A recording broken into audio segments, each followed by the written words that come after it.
तुम्हारी कल्पना से भी परे उस व्यक्ति को जीवन साथी बहुत अच्छा मिलेगा, जिस व्यक्ति ने सबके जीवन में खुशियाँ फैलाई हैं। तुम फिक्र मत करो, जीवन साथी का अच्छा मिलना तो तय है। और मेरे शरण, मेरी सानिध्य में आकर खाली हाथ कोई नहीं जाता, तुम भी नहीं जाओगे। तुम जो चाहते हो वो तुम्हें ज़रूर मिलेगा। तुम्हारे लिए मेरे दरबार से प्रसाद आएगा। वो शिरडी दरबार तो नहीं, मगर दूसरे किसी दरबार से तुम्हारे लिए प्रसाद आएगा। और तुम ये समझ लेना कि वहाँ भी मैं हूँ, जिस तरह शिरडी में हूँ, ठीक उसी तरह। पता है तुम्हारे साथ दिक्कत इसलिए आ रही है कि अभी तक तुम्हें ठीक ठीक पता नहीं चल पाया है कि पूरे महीने तुम कितना खर्च करते हो, तुम्हारी ज़रूरत कितनी है। इसके कारण तुम्हें दिक्कत आती है, तुम योजना ठीक से बना नहीं पाते। एक महीने ना अपने आप को ध्यान से देखो कि तुम्हारी क्या तरीके हैं खर्च करने के, और उसके बाद तुम्हें अपने आप समझ आ जाएगा। अगर थोड़ा दूर जाना पड़े या फिर थोड़ा समय पहले या एक शाम पहले सामान लेना पड़े तो ले लो, यदि वो सामान तुम्हें सस्ता मिल रहा है तो। बहुत मेहनत करते हो तब जाकर तुम्हें उतना मिलता है, तो निश्चित ही तुम्हें उस पर ध्यान देना होगा। तुम्हारे जो बैंक की शाखा है ना, तुम्हारे जो पैसे हैं उस पर बुरी नज़र थी किसी की। जो ये बात निकल कर आ रही है, जो मन में डर है, वो मन का डर नहीं है, वो वास्तविकता था।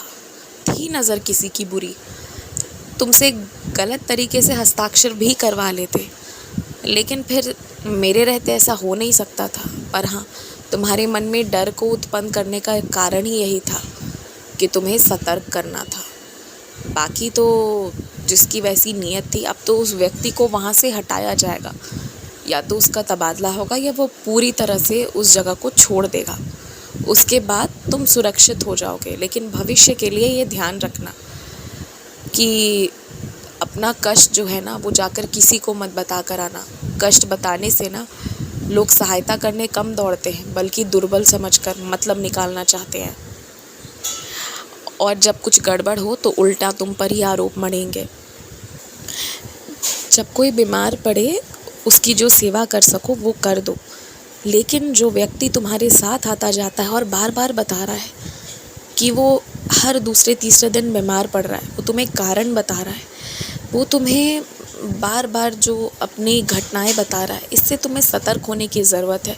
क्योंकि वो व्यक्ति अभी स्वस्थ नहीं है। उसके साथ तुम लंबी यात्राएं बिल्कुल तय मत करना, क्योंकि उस दौरान कोई घटना घटित होगी तो पूरी जिम्मेदारी तुम पर आ जाएगी और तुम घबरा जाओगे, मुझे पता है। तो अकेले उस व्यक्ति के साथ कहीं जाने का मत सोचना।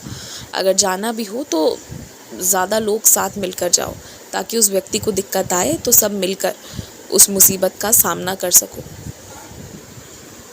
जिस व्यक्ति को ना नहीं आता है तरीका कि कैसे अन्य लोगों को काम पर रखा जाए, मैं उन्हें इस बार वो तरीका अच्छे से सिखा दूंगा। तुम्हारा काम है केवल मेरी साई सच्चरित्र पढ़ना और विनती करना।